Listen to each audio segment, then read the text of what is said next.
How's everyone? Good. Good afternoon. I want to take this opportunity to speak to both our officers who serve the Atlanta Police Department and the community that we serve. A week ago, I was the interim chief of Atlanta Department of Corrections.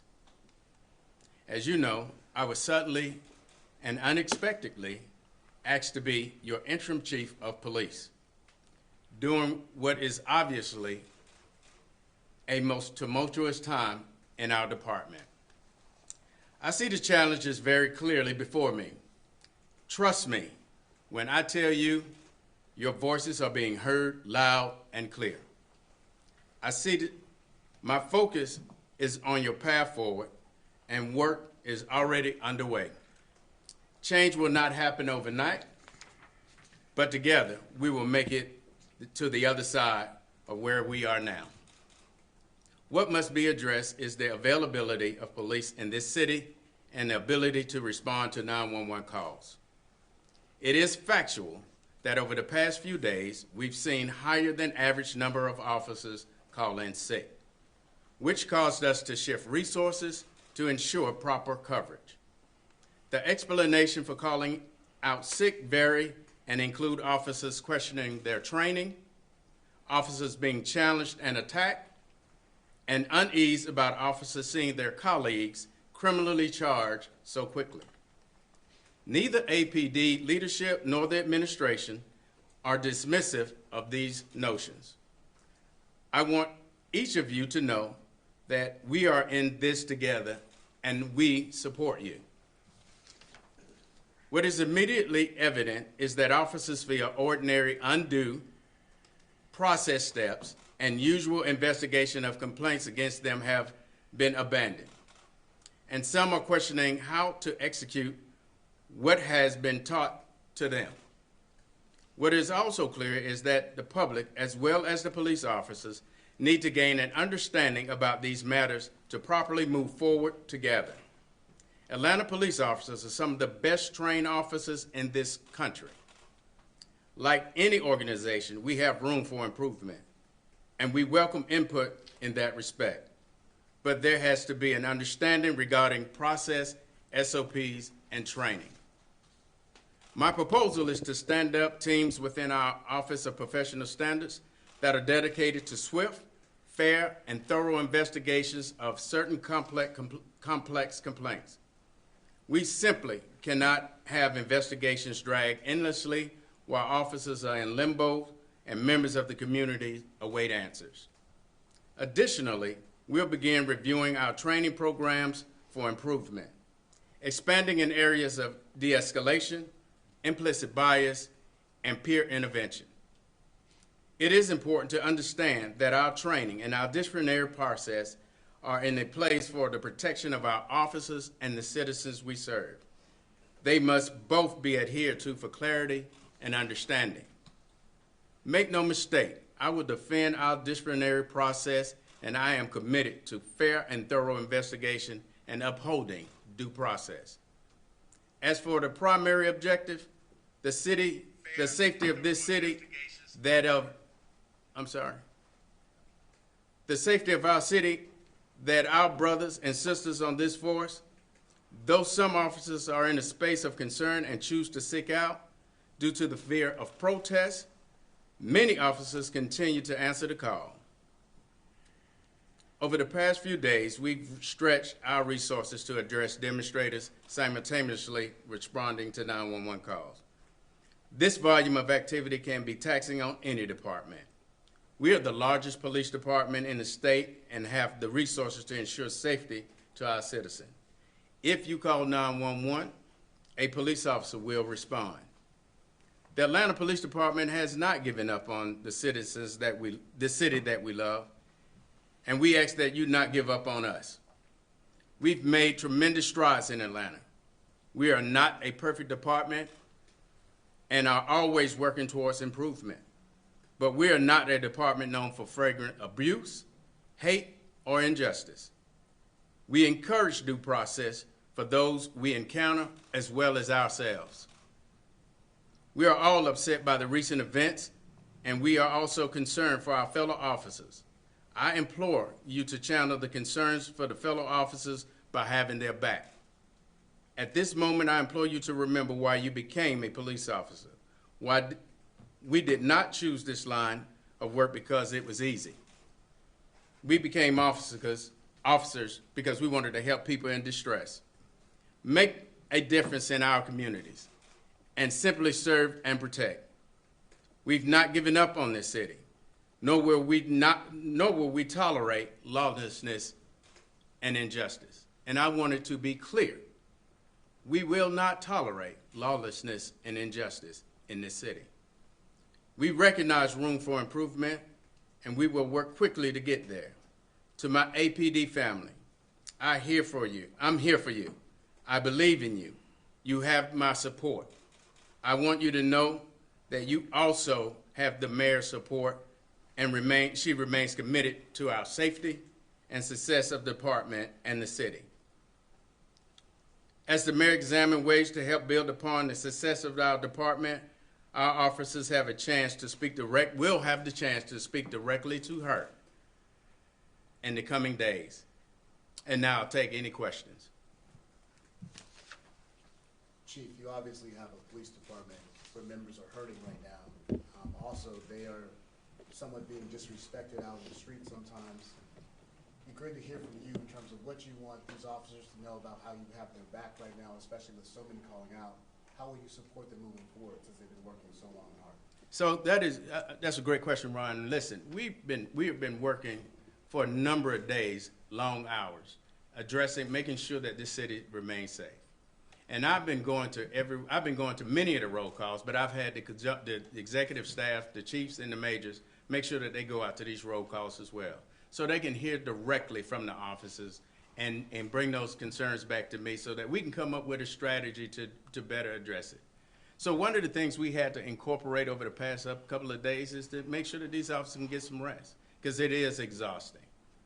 I've looked at our disciplinary process. I've had conversations with the mayor to ensure that we can have a different look and spin on how we are addressing these issues. One concern I hear over and over, they believe that the police department has been turned into a political situation. It's political football. How can you let officers know that you're going to be standing between them and the politics? Well, see, I'm not getting into politics. That's not my position. I'm not here for politics. I'm here to lead this police department and from where we are right now. I can't bother with the politics that's going on. We got a lot of issues in the city of Atlanta right now as it relates to these demonstrations, and that's what I'm here to do. How many absentees, sir, have you had, and how many officers have resigned? So we've had, since June, the number is 9. And that's the number from our HR. What may be in the pipeline, I couldn't tell you because we don't have those numbers. As it relates to how many officers have sicked out, that number continues to fluctuate from day to day. Again, it is above average. We clearly see the significance in what's happening. But those numbers I'm continuing to be calculated so I can have a final number and report it back to you all. But you don't have that number right now? I don't have an actual number. It's just not appropriate for me to give you an actual number at this time. There was an incident last night at the Wendy's where protests have been going on, where there's a shooting, a woman was shot. Are there any discussions being had about clearing out the protests there, clearing out the site? Listen, we are sensitive to protests, and we recognize that the community is hurting.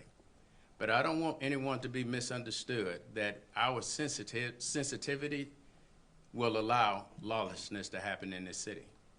We understand that. So we are addressing those issues as they arrive. Around 2 p.m. earlier this afternoon, we had a report of a couple who were stopped by the Wendy's, by the protesters, and weren't allowed to pass because they were white and being attacked. Can you update any information on that? So I've heard that information as well. I'm not familiar with the actual steps that we have taken thus far because it's so quickly. I'm just getting that information myself. But I'll be glad to follow up and see exactly where we are. But I know that we are addressing it. And what about the shooting last night at Ponson Boulevard? You know about that? Absolutely. I'm familiar with that one as well, and we're investigating that as well. Again, I don't want people to be misunderstood. We are sensitive to the community's need. We recognize that they are hurting. And we're sensitive to that, but we will not tolerate lawlessness. Did the GBI, I believe, mentioned that they were not aware that charges were coming for the officer involved in the Wendy's situation? Did the APD, were you aware that charges were coming from the Fulton Department? So what happened is I got a call right before the press conference itself saying that charges were being brought. So no, I was as shocked. In our administrative process, unless we recognize immediately that there's something before we call it, that's what we call the GBI in, to investigate this, and we follow their lead. So I was surprised that the DA would get to that conclusion that fast. How would you say the relationship with the Fulton County DA's office and the APD is doing right now? I mean, we have to work, we're two organizations, two pieces of government that have to work together. Good, bad, you have to work together. We have to work together. All right. Chief, it's clear that the city's hurting, I know the officers are hurting as well. You've been here for quite some time. Reflect on where we are right now. You've been here for a while. Can you compare it to anything, or is this one of the worst situations? This is probably I've been here a while, you're absolutely right. This is my 31st, and now that I'm back, it appears that I'm working on my 32nd year. And yes, this is a very challenging time. But one of the things that I was able to do was go out and talk to the officers myself, and some of these very officers behind me, to get their input on what was happening, what they were feeling. And as I stated in my speech earlier, a number of them have concerns about what's going on. This is a unique space. We've not seen incidences where cases have been brought against our police officers and have been brought so rapidly. We have a number of them that he's not moved on, the DA has not moved on that quickly. But there are officers sitting at home right now who you might be able to talk to. What do you want them to know about maybe coming back? One of the things I can't address the issues that have happened. What I can tell you is that we have to have faith in our due process. And if you have faith in your due process and believe that you have done everything appropriately, due process will play out. Two questions related to the Wendy's.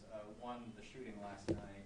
Do you have any knowledge of how that transpired, and do you have a suspect or suspect description of who the shooter might have been? I don't have that information right now. And then a second follow-up question related to the arson at the Wendy's. There was a warrant sworn out for a woman by the name of Natalie White. Mr. Brooks mentioned the woman by the name of Natalie White when he was stopped by the officers on previous Friday. Do we know if this is one and the same person? I'm sorry, Atlanta Fire and Rescue is taking the lead on that case. During the protests over the last few weeks, APD Chief Shields, was seen out and about quite often, and there were some viral videos that took over of her speaking with protesters. Does that feel like a philosophy that you're going to be carrying on? Do you feel like it ultimately failed?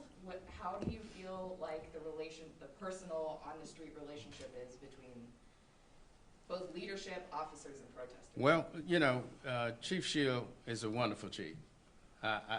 She and I worked together for a number of years on this police department.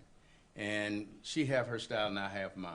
I am clearly also a person that doesn't have a problem getting out in the community and talking to the community. I think that as a zone commander, that was one of my strengths, continuing to meet with the community where they were. And then as well, meeting with these officers where they were.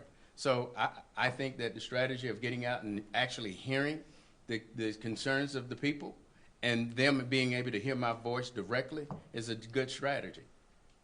Last question, guys. There must have been a reason, Mayor Bob, you picked you to lead the department at this point. Is there any kind of reason in particular you think you were chosen? You would really have to ask the mayor. I would imagine that she had seen me work from being a major in the zone all the way up to being the assistant chief of the police department. And I was already serving as the interim of the jail, and she felt the need for me to come in and assist here as well. But that's a question better asked for the mayor. Thank you, everyone. Please wait to be escorted out of the building by the public affairs personnel in the back. Thank you.